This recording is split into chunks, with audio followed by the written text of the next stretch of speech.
Começando aqui a terceira edição do nosso Focast, depois da rodada de domingo da LBA, 6 jogos, dia lotado, muitos jogos interessantes, um jogaço e uma zebra, daria até pra gente poder falar, e logo mais a gente vai tratar sobre cada uma das partidas. Aqui comigo hoje, como sempre, Lucas Oliveira, E aí, gurizada, tudo bem?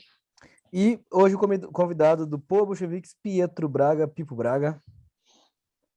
E aí, gente, tudo bem? Agradeço pelo convite aí. Vamos falar da rodada de domingo. De acordo com as Inclusive, minhas fontes, Pipo Vai lá. Braga, um dos favoritos a integrar o conselho da LBA, na votação que ainda está sendo realizada, logo mais será aberto para o público. Mas vale a pena dizer também o grande membro aí do Meia Curta, né? Que faz podcast de basquete de NBA aí, mas grande edição agora pro Focast. Então, muito bem, vamos começar com o jogo mais importante do dia, que foi a estreia de dois destes que vos falam aqui, do time mais bonito, o time mais sexy, o time mais aclamado da competição, Marco Bulls, estreando com vitória sobre o Embaixadores, placar de 59-47, primeiro jogo oficial da equipe desde a Liga de 2020, mas o primeiro jogo oficial da equipe com a formação atual, né? Com o Marco jogando, inclusive, o Marco do Marco Bulls. Então, começando eu falando que eu senti jogando, eu joguei pouco, eu tô resfriado, eu já tava no jogo, eu joguei acho que 9, 10 minutos só, mas a nossa energia tava muito abaixo. Eu acho que talvez muito por conta do Municipal um dia antes. A gente abriu no primeiro quarto 21-8 e depois disso a gente diminuiu 1000 vezes o ritmo, assim, e acabou permitindo várias coisas que a gente não devia ter permitido. Acho que foi um jogo muito mais próximo do que poderia ter sido se a gente tivesse jogado com mais intensidade. Eu acho que foi isso é a principal coisa que faltou, a gente não tava com o elenco completo também. Taikan não foi, então acho que diria isso. O principal ponto desse jogo foi a energia que a gente estava conseguindo da maioria dos times do pulmão, nos amistosos que a gente fez. E nesse jogo a gente meio que faltou bastante, né? Acho que o Embaixadores conseguiu equiparar muito por causa disso. O Marco fala com propriedade porque, né, ele jogou, ele tava lá, eu também, no caso. Mas é uma coisa que a gente vai falar, inclusive, ao longo do episódio aqui, é sobre nossa teoria que a gente acabou elaborando no dia, eu e o Marco, que os times que jogaram Municipal no dia anterior tiveram um desempenho abaixo nesse dia em específico. Claro, jogar 2 jogos no dia anterior aparentemente fadiga bastante times e a gente teve prova viva disso. Os Eu não três digo times nem que jogaram. fisicamente, né, Lucas? Eu digo também a questão de ficar 9 horas no Dunk Park, né? Tu tem aquele chá É legal, tu fica com o time, a interação é legal, mas tu dá uma canseira maior, assim, né? Não digo nem fisicamente acho que a gente tava bem, acho que é mais essa questão. Pô, já fiquei um dia inteiro envolvido, já tem jogo no outro dia também. O Pipo pode falar melhor ainda sobre nossa postura em quadra. Eu acho que a gente tava. Eu discordo, eu acho que a gente tava fisicamente cansado também. Eu acho que o primeiro quarto foi muito bom. Foi, sei lá, 21-8, algo do gênero assim. A gente baixou bastante produção ao longo dos outros quartos. Mas falando um pouco mais específico do jogo, velho, tanto o Queiroz quanto o Paolo no primeiro quarto, já com aproveitamento sinistro, beirando aí o 100%. O Queiroz com, sei lá, seus 5 rebotes no primeiro quarto e o Paolo com uns 3, 4 também. Paulo acabou sendo destaque com 14 pontos e 27 rebotes, um recorde histórico da liga aí, da LBA. Nunca na história da liga um atleta pegou 27 rebotes, primeira vez agora com o Paulo. O Queiroz com 15 pontos, 6 rebotes, 3 assistências, 3 tocos, 2 roubadas. Foi logo na sequência dele o melhor jogador do Marco Bulls. Tanto eu quanto o Bra conseguimos fazer 2 dígitos aí de pontos, estão ajudando a pontuação do time. Foi interessante nesse fundamento aí. O Marco, como já falou, não conseguiu jogar tanto por estar doente, mas eu acho que o time aí conseguiu se complementar com vários atletas, claro, o Paulo com o papel principal aí nesse primeiro jogo. E falando um pouco de embaixadores, o próprio Foca fez a previsão deles no Municipal, que iam passar para prata na frente do Poa Mamba. Não foi o que aconteceu, eles perderam os 2 jogos, tanto Poa Mamba quanto pro Bro, se eu não me engano. O que pro Bro já era previsto. Ainda teve remake aí da LBA. Já tinha acontecido por Embaixadores contra Bros na LBA, aconteceu depois logo sequência no Municipal também. A previsão do Foca se baseava muito no Embaixadores da última LBA, que tinha tanto o Marcelo, que jogou muita bola, fez 24 pontos, 9 rebotes, 2 assistências, 6 tocos, inclusive, baita marca pra ele aí, nesse jogo contra a gente. E também tinha na época, acho que era Marcos, o nome do atleta, que foi All-Star da LBA aí também, naquela edição que não tô jogando agora com Embaixadores, essa baixa aí a gente não contava muito na hora da previsão. Mas claramente o Embaixador atualmente no nível abaixo que a gente esperava deles, tanto para a LBA quanto para o Municipal. E eu gostaria de dizer que eu achei que eles melhoraram do confronto do Bros pro nosso. Eu acho que eles mexeram um pouco no elenco, acrescentaram uma outra peça que conseguiu agregar nesse jogo em específico contra a gente, mas ainda assim o time tá com um caminho aí, a previsão que eu faço principalmente é que vão acabar pegando a bronze nesse grupo aí, porque já perdemos pro Bronze e pro Marco Bulls, em teoria os times mais fracos do grupo, ah, contando aí com embaixadores, e acho que essa é a previsão para eles, o Marco Bulls aí pelo menos uma pratinha aí, se der tudo certo. Pietro Braga, por favor. Cara, sobre o que vocês falaram do chá de banco do Dunk, eu vou passar por uma experiência muito peculiar, que é de enfrentar o Ressaca 2 dias seguidos, um dia no Dunk e outro dia no Gaúcho. Vou enfrentar o Ressaca dia 25, se não me engano, pelo Municipal com o Bronze, dia 26 pelo Bolcheviques pela LBA. Então eu não sei dizer se de fato cansa mais para a LBA o time que joga Municipal no dia anterior. Vou tirar a prova disso. Espero que não canse.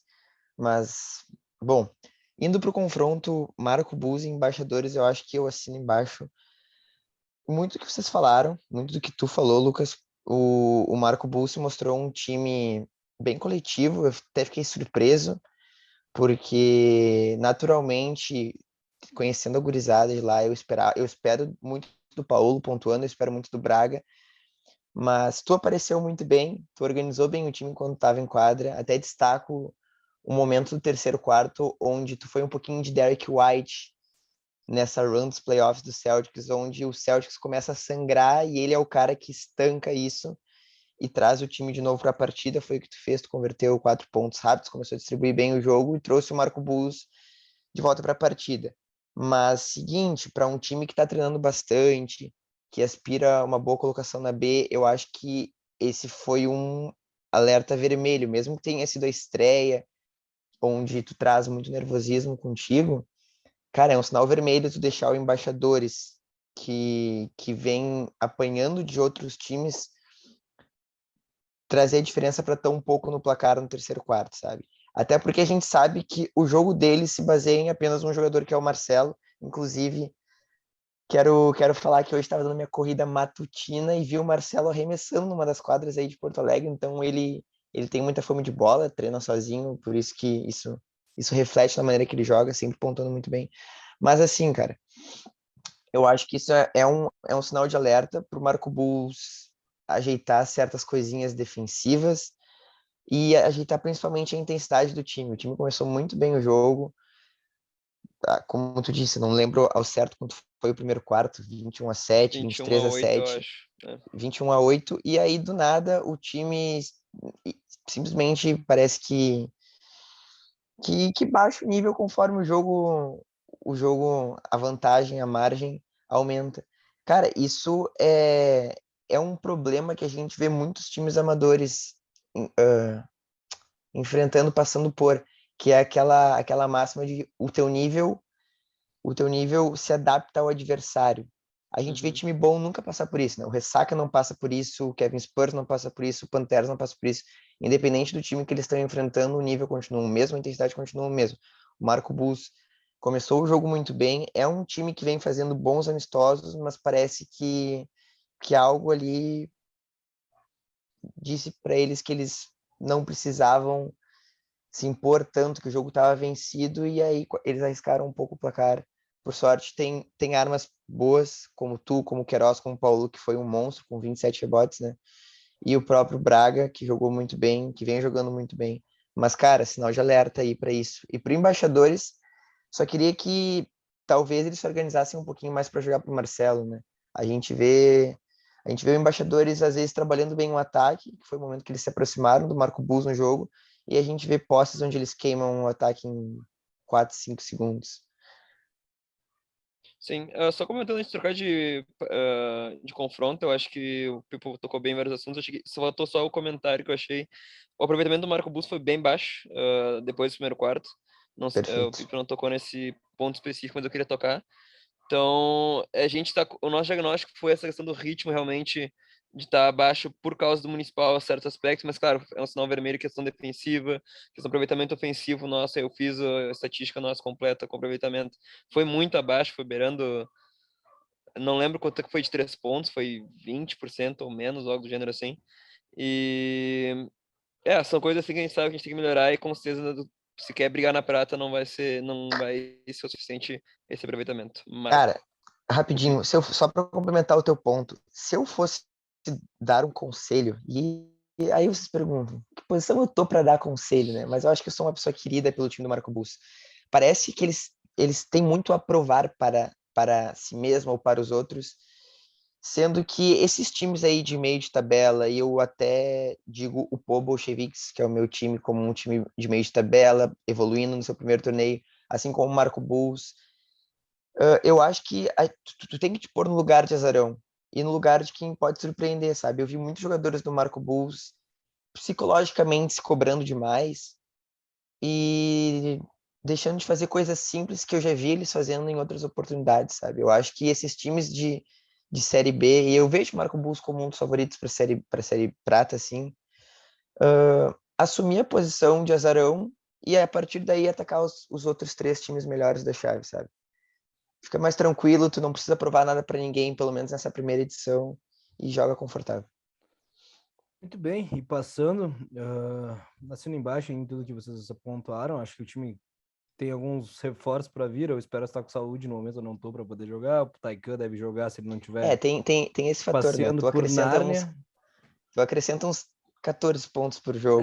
O Per 36 meu foi bem bom, vamos deixar bem claro aí, foi 20, 12, 12 no jogo. 3 assistências em 9 minutos. Mas enfim, vamos seguindo. Isso de máscara, né? O Porter Isso de 6 sem máscara. máscara dá uma aumentada. Então a opção fica. Se fosse 2K com máscara, o cara diminui toda, né? Então, quando tirar a máscara, que vai ser só mais pra frente, vai dar Pois um é. up. Mas enfim, vamos avançar para o próximo jogo. Aqui a gente tem Jamadars RTG, 67-30 para o Jamadars. Jamadars enfrentou o Charrua na primeira rodada e o RTG na segunda. Então, não acho que dá pra gente tirar muita coisa desse time de Jamadars ainda. São duas equipes ainda bem frágeis, equipes, principalmente o Charrua, que está começando agora, que a gente gosta bastante, tem muito carinho, mas que ainda falta para poder brigar, né? A questão é, o RTG em algum momento vai poder contar com o Renica para fazer uma corrida nesse grupo ainda, ou ele só vai ficar para a Série C, ele vai jogar em algum momento? E o Jamadar, assim, eu não quero falar nada do Jamadar até eles serem testados de verdade. O que eu consigo tirar, tá? É o segundo jogo que eu vejo do Mota jogando bem. Ele com dois dígitos já pontuando, então bem consistente o atleta do Jamais aí, Carlos Mota. E Gabriel do Mustangs, outro jogo que ele vem bem também. A gente estava esperando um pouco mais de pontuação dele ao longo da competição, mas ele vem do banco realmente. Ele vem auxiliando no que ele consegue. O time ele parece já não ter esse protagonismo. Não sei se vai ter nas partidas difíceis também, mas fez 10-8 e 10,8 rebotes. E o Stefano, acho que o primeiro MVP dele aí, 18 pontos, 18 pontos, 2 rebotes, 3 assistências. Estão ajudando realmente na parte ofensiva e ganhando destaque da partida para o time do Jamalers. Enquanto isso, o time da RTG, como tu falou, o confronto que a gente aguarda para a decisão deles e do Charrua Hoopers é esse confronto entre os dois times. E se o Matheus Henrique não aparecer, talvez seja questão da RTG para bronze e o Charrua Hoopers para prata. Mas com certeza se o Henrique aparecer também pode garantir esse confronto contra o Charrua Hoopers e brigar forte ainda, eu acho, o RTG na prata, porque a gente sabe que a diferença que o Matheus Henrique faz. Cara, eu acho perfeito isso que o Marco falou. Eu não gostaria muito de ter esse comentário sobre os Jamalers antes deles serem testados, porque esse time ele mostra muitos jogadores muito talentosos, mas que desde a da Summer League ali, da LNBA, parece que eles não estão clicando muito bem em quadra, né? É meio que eles tiraram jogadores do Mustang, antigas figurinhas do Macacos, com o core principal do Jamalers, e apesar deles se gostarem muito dentro de quadra, jogos difíceis, parece que eles não conseguem desencadear o melhor de todos esses jogadores. Tomara que o Stefano mude isso um pouco. Eu gosto muito dele como jogador. Ele é um cara muito físico, muito forte, que tem o finishing muito bom, ele consegue finalizar muito bem e tem um arremesso consistente, assim. Não é um arremesso que a gente pode chamar daquela coisa maravilhosa, mas é consistente. E se destacou nesse jogo, né? Ele se destaca basicamente sempre onde ele joga e se destacou de novo aí. Acho que de resto a gente tem o mais do mesmo, como tu falou. Mota sempre bem participativo, Gabriel sempre bem participativo, o Angeliano, o Brignoli ao maior estilo Draymond Green, fazendo 1 ponto, 11 rebotes e 6 assistências. Então, destaque para o Brignoli também. Mas eu preciso ver ainda o Jamaler ser testado contra um time difícil. Desde que o Cagliari saiu desse time lá atrás, parece que eles perderam um pouquinho da mágica, daquela postura intimidadora que eles tinham aqui em Porto Alegre. Mas vamos ver, né? Eles têm tempo e eles tiveram um bom jogo aí contra um time relativamente fraco, que além de, mesmo sendo bem treinado pelo Carlinhos, eu acho que depende de um que é mais. O Reinica com certeza vai trazer isso para eles, eu acho que garantiria eles na Série Prata. Mas a gurizada é muito jovem ali ainda. Eu acho que o RTG, o Gaúcho, esse torneio é importante para eles pegarem mais experiência do que qualquer coisa. Pegarem cancha, acho que aprenderem a jogar torneios também, porque tem uns guris bons ali que tu vê que já estão jogando no nível mais legal. Mas é isso aí, tu tem que levar, tu tem que apanhar primeiro para depois tu pensar em bater, né? E até aqui Uhum. vamos pular o Panteras e Bros, vamos deixar o que todo mundo quer saber Pode por ser. último. Vamos falar agora do Ressaca e do Gaúcho. Vamos pular mais esses dois jogos, que foi o último jogo da noite. O Ressaca quebrou o recorde do Kevin Spurs de pontuação, fez 95, o Kevin Spurs tinha feito 94. Cara, o time do Gaúcho é um time que muito desorganizado ainda, que eu acho que tem até mais peças do que Charrua, do que RTG, do que o próprio Embaixadores, mas que jogam um basquete que não precisa jogar. Podia tentar, tem jogadores experientes ali que podiam tentar diminuir o ritmo de jogo para tu levar menos pontos. E eu quero destacar o segundo quarto. O segundo quarto foi 10-10. O Gaúcho teve um segundo quarto muito, muito bom contra o Ressaca. Foi uma lineup reserva do Ressaca, mas mesmo assim. E depois eles desandaram e fizeram só 5 pontos no segundo tempo de partida. Né?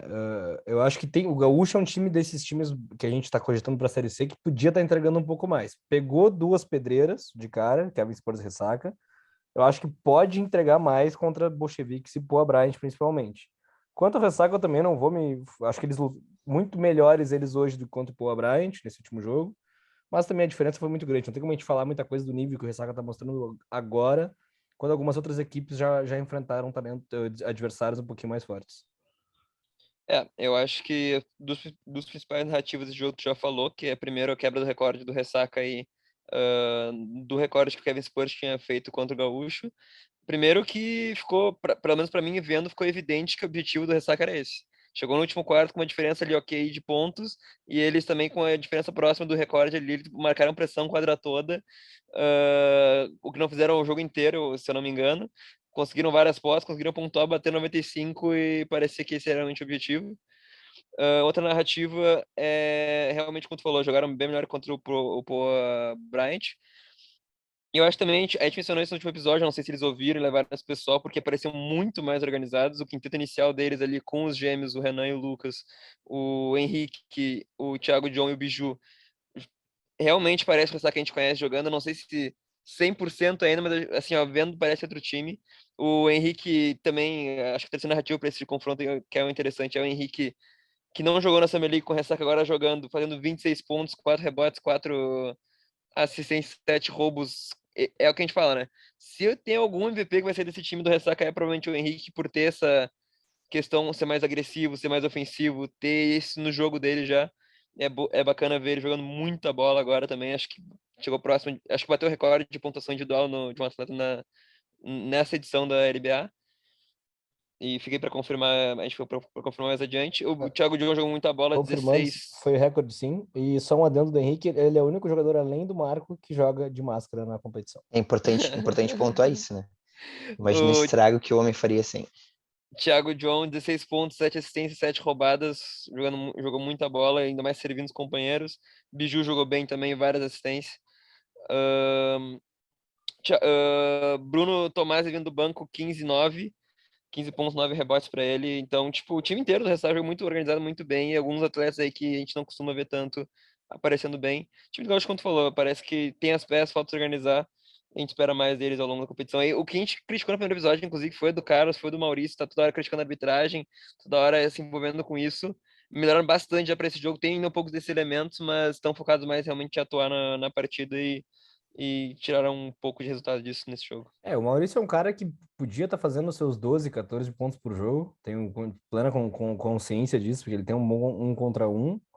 E ele tá bem coletivo até, eu acho. Tá distribuindo a bola, assim, mas ele pode puxar um pouco mais o ataque, né? Acho que o time de hoje tem umas peças interessantes. O Bruninho é um cara que ninguém entende muito bem, mas ele consegue fazer uns 10 pontos por jogo também. Ninguém sabe muito como, porque ele tem 1,20 de altura. Daí tu tem o Ribeiro, que é um nenê, ele é grande e tal, ele tem uma disposição boa, mas ele é muito guri. Acho que é um time que vai crescer e na Série C, que provavelmente eles vão acabar caindo, acho que eles vão poder evoluir bastante. Acho que, como o Marco disse no primeiro segmento desse confronto, eles podem soltar mais contra o Poa Bryant e o Poa Bolcheviks, justamente por ter algumas carinhas conhecidas do outro lado, como a minha, como a do Bruno. Então, acho que eles podem jogar um pouquinho menos, com menos pressão, se pressionando menos, se cobrando menos. Acho que isso vai ser bom para eles entrarem na série bronze com um pouquinho de moral, um pouquinho mais soltos, não enfrentando essa pressão alucinógena que o Kevin Spurs e o Ressaca fizeram neles. Dito isso, eu acho que o Bolcheviks bate o recorde com 96 pontos no Gaúcho na próxima confronto. Mas, passando pro Ressaca, cara, esse é um time que a gente tá dizendo, eu acho que o cenário do basquete tá cogitando a ideia da primeira derrota deles vir esse ano. Eles estão dando pequenos indícios em determinados confrontos, como contra o Tesourinha no Municipal, como deram até um pouquinho na Summer League, isso até importar de verdade. Né? Quando o momento cresce, quando os holofotes brilham, Eles crescem junto. quando a barriga começa a fazer uns barulhos estranhos, esses caras são incríveis, sabe? Então eu acho que ninguém nunca pode apostar contra o Ressaca até a gente ver acontecer. Sabe? Eles abraçam o conceito do Jordan, chegando nas finais, e todo mundo fala, bah, esse é o ano, esse é o ano do Gary Payton, esse é o ano do Charles Barkley, mas nunca é, sabe? Porque como a gente viu na própria final da Summer League, a gente tinha uma barca, uma panela, literalmente, do outro lado, com o Reinica, com os gêmeos, com o Carlinhos. Todo mundo achou que ia ser um jogo bom e a intensidade do Ressaca engoliu os caras. Então, acho que a gente vai ter que esperar para a Série Ouro, para ver como o Ressaca vai ser testado. Dito isso, eu acho que tem um confronto interessante vindo aí entre eles e o Bolcheviks, mentira, entre eles e o Kevin Spurs. Não, já que Acho tu que falou, já que tu falou do Bolcheviques, vamos puxar o Bolcheviques agora já, porque eu acho que foi a fala. minha Boa. grande decepção da rodada. Eu ia botar Foi, eles parecidos. foi Perfeito. essa dobra que o Bolcheviques tomou do Kevin Sim, Spurs, 73-35. Cara, o Bolcheviques é um time com muita gente que jogou em vários lugares, em Sojipa, não sei mais aonde, que tem o Pipo e o Lua, que eram destaques do Gaúcho. Vocês não podem tomar uma surra dessa que vocês tomaram, porque nem deu jogo, cara. Em nenhum momento não dá jogo, não faz sentido. Assim. E aí começa por um erro estrutural já do começo da partida, que eu falei pro Tondo, que tava de reserva, de técnico, vocês vão começar marcando zona contra o time que mais tem chutador na competição. perfeito. Então foi Cara, um abraço, foi um convite, ó. Aqueçam a mão para não dar jogo. Foi isso que vocês fizeram, ó. Aqueçam a mão e depois a gente vai correr e vocês vão ganhar da gente. Cara, cara, eu eu vou vi. liberar pro Falei. Tupico falar depois, que ele vai falar um monte, eu quero falar muito curto, tá? Uhum. A gente viu o Ressaca quebrando o recorde que eles depois contra o Gaúcho, mas tem muito a ver pra mim. Eles terem a marca, assim, delimitada na cabeça deles, tem que quebrar 93. Eu acho que Kevin Spurs, atualmente, da forma que eles jogam, tem um dos elencos mais ofensivos da liga, se não o mais. Porque eu acho que o time, tanto de quadra, tem, tipo, um perímetro absurdo de bom arremessando. O pessoal que vem do banco tem esse aproveitamento alto também, um atleta ou outro ali. Eu acho que uma formação mais fechada para um jogo específico vai pontuar muito alto. E eu acho que a principal ferramenta do Kevin Spurs é essa ofensividade deles. Um dos principais times com pontuação mais alta da liga, tinham um recorde atual, fizeram 73 pontos em cima do Bolcheviks, é isso que eu tô postando neles. Só um destaquezinho aí pro Tuian, que fez 19 pontos.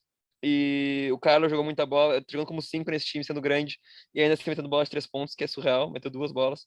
Uhum. Mas, Pedro, te diverte aí, pode comentar à vontade esse jogo. Cara, falando pelo lado do Bolcheviks, obviamente eu vou falar do Kevin Spurs também, mas falando pelo lado do Bolcheviks, eu acho que isso aí demonstrou a desorganização do time, né? Hoje. É nosso segundo jogo junto, segundo jogo oficial, digamos assim, junto. E a questão da zona foi um debate que a gente teve internamente por umas 2 semanas antes do jogo. Se a gente tentava marcar uma zona 3-2 para tirar os espaços do perímetro, tentar evitar que eles infiltrassem e começassem a girar a bola, porque se tu é cortado pelo primeiro marcador do Kevin Spurs, tu entra num ciclo infinito, né? Tu entra num labirinto sem saída. Os caras vão entrando, passando a bola para fora, entrando, passando a bola para fora, até que vão achar o melhor chutador livre e vão converter a bola. Eu acreditava que a gente deveria marcar individual, até porque a gente tem um dos melhores marcadores do torneio no Luan, mas o time acabou optando por marcar a zona e a gente pagou por isso, né? E no momento que a gente toma 30 pontos no primeiro quarto, eu acho que a gente não tem a organização, a gente não tem a estrutura, é um problema estrutural do Paul Bolcheviques, e a gente não tem a parte motivacional vindo do banco, né? O Tondo estava ali mais a paisana, como uma representação de um técnico, não como um técnico de fato. A gente está vendo, a gente tá vendo já sondando outros coaches para nos representar no banco e ajudar a gente a crescer no campeonato. E a gente viu a importância dos técnicos no Panteras e Bros, que a gente vai falar daqui a pouquinho, né? Mas enfim, depois do Bros tomar 30 pontos no primeiro quarto, depois a gente tomar aquele soco no queixo muito forte, a gente simplesmente não tinha força nem organização para voltar, sabe? Então, a partir daquilo, a gente foi jogando o jogo como dava, rodando todo mundo. E, e o jogo seguiu como seguiu, né? Os caras dobraram a pontuação e foi isso. Quanto ao Kevin Spurs, vendo a partida de quem estava do outro lado, ofensivamente os caras são os monstros. O Carlo oferece demais. Demais, demais, demais mesmo. Ele joga em câmera lenta, ainda assim ele é imarcável. O Tuian jogou quieto, ainda assim fez 19 pontos. O Roberto jogando solto também é um perigo. O banco deles vem muito bem. A gente não esperava que o banco deles metesse tanta bola, mas o gurizão, o guri de 13, sub-13 venezuelano lá é absolutamente um demônio em quadra. Mas, assim, uma crítica construtiva a eles, obviamente, isso não é uma crítica para denegrir ou para falar mal da defesa, mas a defesa deles, de fato, é um pouco lenta, né? Eu acho que a questão do Bolcheviques pontuar pouco foi mais questão nossa, a gente estava errando muitos chutes livres, o nosso próprio pivô, o Gustavo Wertheimer, teve, teve chutes relativamente livres, eu tive chutes relativamente livres para três, e a gente só não converteu, então acho que a questão defensiva eles ainda podem melhorar, até porque eu acho que eles e Ressaca dá um ótimo jogo. Perfeito, vamos avançar. Eu acho que é o jogo que todo mundo esperando. Eu acho que o Bolcheviques pode se recuperar também contra o Ressaca. Eu acho que o Paul Bryant, se jogar bem, pode fazer jogo contra o Spurs, mas é o jogo que todo mundo quer ver, é o Spurs em Ressaca, né? Mas avançando agora aqui, pra gente não se alongar muito, a gente tem Panela e Talentos. Acho que é um jogo que a gente não precisa ficar muito tempo, assim. A questão foi mais que teve umas rixas pré-jogo. Talentos tinha ganho do Panela, né, no campeonato do ano passado. E daí tiveram algumas declarações online, os dois times trocando farpas, e daí teve algumas farpas no jogo, mas o Panela não deu nenhuma chance de jogo. Foi 73-18. Foi feio, o principal jogador do Talentos nem conseguiu pegar a bola na mão. E a dúvida que tá surgindo com relação ao Talentos é quando que o Pimenta vai estrear? Porque o cara assumiu a equipe já tem algumas semanas, e até agora não se viu a cara dele em nenhum campeonato, né? Da questão é, o Pimenta só vai em jogo sub-17, esse é o rumor que tá surgindo aí. Mas é isso, cara. O Talentos é assim, é o favorito, eu acho, de todo mundo para uma possível Série C. Se eles caírem, eles são mais time que todos os outros times que vão jogar a Série C. Mas parece que a estabilidade tomou conta deles também, porque perderam o Municipal para o Marco Bulls um dia antes, talvez isso possa ter afetado. E eu não sei, eu fico chateado porque eu acho que é um time que tem um potencial legal e que vai ter algumas mudanças estruturais interessantes. Tentando resumir só o mais rápido possível, então, a questão do talento e da panela. Como a gente falou, né? Os times jogaram no Municipal sábado, foram abaixo no domingo. O Talentos foi um desses times. Inclusive perdendo para o Marco Bus, como o próprio Marco comentou no dia anterior. E depois perdendo para o Caesars. E com a lesão do Alisson, um dos principais jogadores do time aí, desfocando ele para esse time, claramente a armação foi um problema para eles nesse jogo. Acho que a panela quebrou recordes, talvez coletivos de roubos, que eu tô vendo aqui estatística. Tem, tipo, sei lá, 40 roubos coletivos aqui, o que é um absurdo. E destaque só pro Alix, fez 17 pontos. O Jeff, jogando, sei lá, um quarto, dois quartos o jogo inteiro, fez 3 bolas, 3 pontos e quase 100% de aproveitamento de quadra, se eu não me engano, até 100%. Pelo menos foi a impressão que eu tive transmitindo a partida. Tavares, o Marco tem a teoria que é um dos principais pivôs da competição aí, e eu assino embaixo ele muito fundamento, e de resto, show da panela. E vamos ver o que acontece com o Talento nas próximas rodadas aí com o Pimenta. Cara, eu acho que boas coisas estão por vir aí para a panela. Acho que eles organizaram uma questão que a gente vem batendo na tecla há muito tempo, que é do Alix jogar embaixo. O Fran e o Bi conseguiram ficar mais com a bola enquanto estavam em quadra, carregando o ataque, começando o ataque, enquanto o Alix foi lá para baixo pela primeira vez em muito tempo e ele dominou o jogo. O Alix é um cara muito dominante, é um cara que tem tudo no arsenal ofensivo dele, finaliza muito bem a bola, tem muita força corporal e não deu outra, né? Foi MVP da partida. Quanto ao talento, Acho que o Pimenta pode acrescentar muito aí para eles, estando no banco, né? Eu acho que o Pimenta é um cara muito motivacional, que consegue deixar o time ligado na partida. Mas ainda queria destacar que a bola precisa chegar mais no Edu, né? Eu acho que, como time, eles conhecendo bastante tempo, eles sabem como cada pessoa, cada indivíduo joga naquele time. E o Edu é provavelmente o melhor jogador deles. Acho que eles podem tentar podem tentar utilizar mais o pivô que faz de tudo em quadra aí nos próximos confrontos. E sim, eles são favoritos para a série bronze se eles caírem. E agora, avançando para o nosso último jogo, que é o jogo que todo mundo quer saber. Panteras e Bros. 69-63 para o Bros. O Pipo estava no banco do time, então pode dar um insight bastante interessante. Eu conversei com bastante gente do Panteras, eles já não jogaram bem no Municipal no sábado. Eles chegaram a estar empatados no final do segundo quarto com o time do Spaten, que é um time de uma gorizada. Eu até falei disso com o Calunga, ele falou, cara, a gente já não estava bem nesse outro dia, acho que confirmou, né? E acho que é interessante porque dos grandes times da LBE, acho que o Panteras talvez seja o mais inconsistente de performance. Acho que eles conseguem jogar num nível muito alto, como jogaram contra veteranos, mas daí às vezes acabam caindo e perdendo alguns jogos que talvez não deveriam perder, como esse jogo do Bros. Eu acho que o Bros fez o jogo tático perfeito, defensivamente e ofensivamente. A questão é que esse grupo agora, que é o nosso grupo do Marco Bulls, ficou muito interessante. O meu time, a gente fala, a gente tá de sangue doce, se a gente ganhar um dos 3 jogos que a gente vai estar tranquilo. A questão é que, para veteranos, para Bros e para Panteras, qualquer derrota agora pode ser muito importante e pode acabar derrubando os times para a Série B, né? Falando um pouco do jogo em específico, eu fiquei com a impressão que o time do Pantera dependeu bastante daí dos gêmeos do Garrafão, que contra Tondo e contra Otávio não é uma boa ideia, não é uma boa coisa, assim, porque os gêmeos jogam muito na força, jogam muito em conseguir espaço utilizando a diferença física, enquanto isso o Tondo e o Otávio jogavam em cima e bloqueavam eles em cima. Então, o primeiro quarto foi bem chato de ver, eles pontuaram acho que só um dígito no primeiro quarto.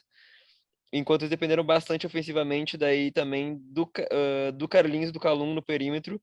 Realmente o cara enquadra o máximo de tempo que conseguiram. E eu acho que o Carlinhos ficou com várias faltas cedo também, então prejudicou ele um pouco na marcação ao longo da partida. Mas, assim, falando do Bros, eu vendo a partida, eu achei sensacional a partida deles. O perímetro deles realmente apareceu clutch. O Marcelo, o Duro, o Guilherme Schlatter, o Arthur Oliveira e o Ferri conseguiram. E o Henrique Volquais, sabe como é que fala esse nome, Pipo? Vocais. Volquais, tá. Todos eles conseguiram atuar muito bem no perímetro, conseguiram meter suas bolas de 3 pontos, conseguiram fazer os arremessos de meia distância, conseguiram trabalhar a posse. Então foi muito bom de ver do Bros, como eu falei, né? Grande parte da partida com o Otávio, Tom lá embaixo numa zoninha. Conseguiram fechar o Panteras foi desafiado a mensagem de perímetro, não conseguiu converter nesse dia específico, como a gente falou também, né? Jogou no sábado municipal, a gente tá presumindo que os 3 times jogaram sábado municipal 2 jogos, estavam pior no dia seguinte, então é esse o passe que eu dou pro Panteras aí. Vamos melhorar pra competição. Pipo, nos Vai diz lá, aí, Pepe. tu que tava no banco do Bros. Cara, primeiramente sobre o Panteras, a gente pode observar aquela questão do three-peat da NBA, né? De um time ganhar reincidentemente, ganhar 3 vezes o título da NBA. Dizem que é a coisa mais difícil de se fazer na NBA, né? Por quê? Porque tu tá indo pelo 3º ano consecutivo com o mesmo núcleo, brigar pelo mesmo título, o físico fica cansado, o mental fica cansado. Eu acho que eu tô começando a ver um pouco disso no Pantera, sabe? Eu acho que se eles não passarem por uma renovação, trazer 2 cabeças novas aí que joguem no mesmo nível que a base deles, eu acho que o Panteras é um time que está começando a ficar um pouco mais previsível.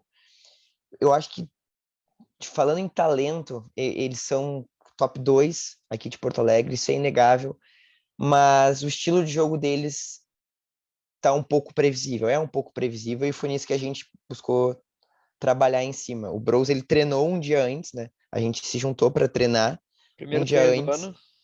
Primeiro treino do Bros na história da equipe, basicamente. E a gente conversou muito sobre isso, sobre a questão de fazer a zona mais fechada possível, porque o Bros, a gente tem jogadores fortes e altos, não necessariamente no garrafão, mas jogadores de perímetro como o Marcelo Duro, como o Arthur, são caras fortes que conseguem aguentar o tranco lá embaixo. Até nosso banco, a gente tem essas armas para conseguir deixar o jogo dos gêmeos um pouco mais lento, e ainda assim foi um jogaço, né? Panteras quase voltou pro jogo. A gente tem que fazer o jogo perfeito e esses caras quase arrancam a vitória nos momentos finais. Isso só mostra como eles são bons. Mas ainda assim eu bato na tecla que eles vão precisar de certa renovação para continuar sendo um dos times mais temidos. Não que o pessoal não tema eles ainda, mas eu já vejo eles muito mais vulneráveis do que eles eram há, há 1 ano, 2 anos atrás. Obviamente, o Lair muda toda essa equação, né? O Lair estando junto, eles passam mais a quadra, ele abre mais espaço pro Jô arremessar, pro Carlinhos arremessar, e aí automaticamente eles se tornam um time onde ameaçam todo lugar da quadra, tanto no garrafão quanto fora dele. Mas, como vocês puderam ver, no banco eu estava instruindo o time toda hora para não tentar roubar a bola, para pagar chute mesmo, porque no momento que o Calunga nos corta, que o Carlinhos corta, fica difícil parar lá embaixo com as alternativas, com os gêmeos trancando o garrafão ou pegando rebote ofensivo. No momento que eles queimaram umas 40 bolas de 3 no jogo, umas 35 bolas de 3 no jogo, eu estava muito feliz. Mesmo que eles convertessem em 10, eu estava muito feliz, porque a gente tira o principal meio de pontuação dos dois principais jogadores do time. Só como tu falou agora também, eu acho que o Lair era pra ser essa peça acrescentando extra. Eu acho que ele vai aparecer ainda na série Ouro aí. Pelo menos é a promessa, caso o Pantera consiga realmente pra série Ouro, porque tá penando agora, né? Vai ser complicado pra eles. E tá nessa mistura contra Bros e contra Veteranos também. Pode qualquer qualquer dois desses três que eu mencionei agora. E, cara, eu falei bastante sobre depender bastante do Carlinhos e do Calunga no perímetro. E o Jô teve bastante tempo em quadra, mas ele não conseguiu também corresponder ao que normalmente faz, né? Ele meteu 2 bolas de 3 pontos ao longo da partida, mas criou pouco no geral, que eu tô acostumado com ele. Ele jogou muita bola na final da Summer League, tem jogado bem com o Panteras. Claro, a gente tá falando aqui cobrando os atletas do Pantera, mas também jogaram 2 partidas no sábado, né? Como a gente falou. Então, parece que todo mundo tava um pouco abaixo da média, menos o Carlinhos foi tipo 20 pontos. Então ele ganha um passe hoje, mas é aquela coisa. Parece que essa renovação do Panteras, pelo menos nesse confronto agora, e como tem sido com o Panteras, é o Vini Matias, né? Que aparece sempre bem, com intensidade, 4 pontos, 4 rebotes, 2 assistências aí, e 2 roubadas. Não é bem assim um Laíra da vida, mas aparece forte. E a gente viu bastante também do Phylon, né? Eu nem conhecia pessoalmente, mas ele entrou bastante em quadra, fez os seus 2 pontos aí. E não sei realmente o que o Pantera consegue aprontar pra gente, a não ser o Lair, pra realmente estar no nível que a gente espera do Pantera e ser competitivo. Cara, a questão da renovação, eu acho que eles vêm tentando fazer. Eu acho que esse é o principal ponto, sabe? Não é só a questão do Lair estar presente. Eles trouxeram o Bi já em outra competição, trouxeram o Fraga. LNBA. Os caras acrescentaram muito no time. O Bi brilhou na final contra o Sojipa Classics, mas a gente lembra do que o Chiquinho foi naquele jogo, e foi algo apoteótico, como tu diz. Mas Mas, enfim, eles vêm tentando achar peças para renovar e não vêm clicando com o restante do time, porque o Panteras é um dos times, é top 2 times mais talentosos, eu acredito, aqui em Porto Alegre, mas tu olha pro banco deles e tu não teme ninguém vindo do banco. Eu acho que essa é a principal questão, sabe? Fora os 5 que estão em quadra, e aí não sei quem é que tu traz do banco. Tipo, Eric, Wagner, Carlinhos, Calung e Jô, né? Esses são os 5 Isso, principais. Aí tu isso. traria o Lair e o Vini Matias do banco. São 7 caras, sabe? Por exemplo, no Bros a gente conseguiu rodar 9 o jogo inteiro e os 9 contribuíram. E eu acho que falta um pouquinho de sangue novo vindo no Panteras, porque como eu pontuei no início desse tópico, tu já sabe como marcar. Por mais que seja difícil marcar o Eric Wagner, tu já sabe como marcar eles. Por mais difícil que seja marcar o Carlinhos e ele invente umas bolas maravilhosas, que nem ele meteu no Rodrigo, para quem quiser ver o final do jogo aí na Zona Morta, um cross maravilhoso no Rodrigo. Tu sabe como marcar o Carlinhos, sabe? Eu acho que eles precisam mexer um pouquinho nesse time se eles quiserem brigar por título. Se não, eu arrisco dizer que a gente talvez não veja o Panteras numa final de LBA. Só complementando aqui 2 informações. Primeiro, o Alex está inscrito pelo Panteras. Uhum. E a outra informação também é que basicamente o que teve de bastante renovação no Panteras para essa competição específica foi o Eagles, né? Que jogou a Summer League e não conseguiu fechar elenco para jogar a LBA agora e reforçou bastante com o time do Eagles, com o Denilson, com o Jordan, e já tem algumas tratativas com os atletas do Eagles aí para ver se eles São, conseguem se são liberar ótimos para jogar a jogadores. LBA. Sim, são São ótimos ótimos jogadores. jogadores, mas eu acho que eu vi o Jordan em quadra só nesse jogo, eu não vi o Denilson. E cara, não sei. Não sei como é que tá a rotação deles, não sei se estão se sentindo confortáveis em botar mais tempo os outros. Mas vamos ver como é que eles fazem para próximas partidas aí, brigando para conseguir para ouro. Eu acho que esse grupo, como eu falei, ficou muito interessante. Eu não sei quem é que vai para ouro, não tem nada garantido, porque não é uma garantia para mim que o Bros vai ganhar do Veteranos. Acho que o Veteranos é um time muito forte. E o Lucas Maia é um cara que pode incomodar bastante. O garrafão do Bros ele é mais leve, né? E também temos, e acho que só esse é o último jogo entre essas três equipes. Daí tem os três contra o Marco Bulls, os três são favoritos. Ainda acho que a gente pode tentar roubar um desses jogos aí, daí botaria ainda mais lenha nessa fogueira. Eu acho que se tornou talvez o grupo mais interessante de classificação para a Série A e B de todos que sobraram. Ainda tem o grupo da Panela, né, Panela e Celtics e Black Sharks. São confrontos interessantes também. Mas começa a se desenhar para ser talvez o grupo da morte, né? Que talvez desses três times aqui ficar para B seja o grande favorito para ganhar até a Série B. Mas acho que é isso aí por hoje. Vamos ficando por aí. Esse foi a nossa terceira edição do Focast, toda semana após a LBA. Não deixem de se inscrever, de nos seguir, de se inscrever no canal da LBA no YouTube, de seguir a LBA no Instagram, de mandar para os amigos, amigas, namorados, namoradas, família, para a gente poder fazer crescer a nossa comunidade do basquete em Porto Alegre e no Rio Grande do Sul. Muito obrigado ao Lucas e ao Pipo que estiveram aí comigo. E é isso aí. Até a próxima.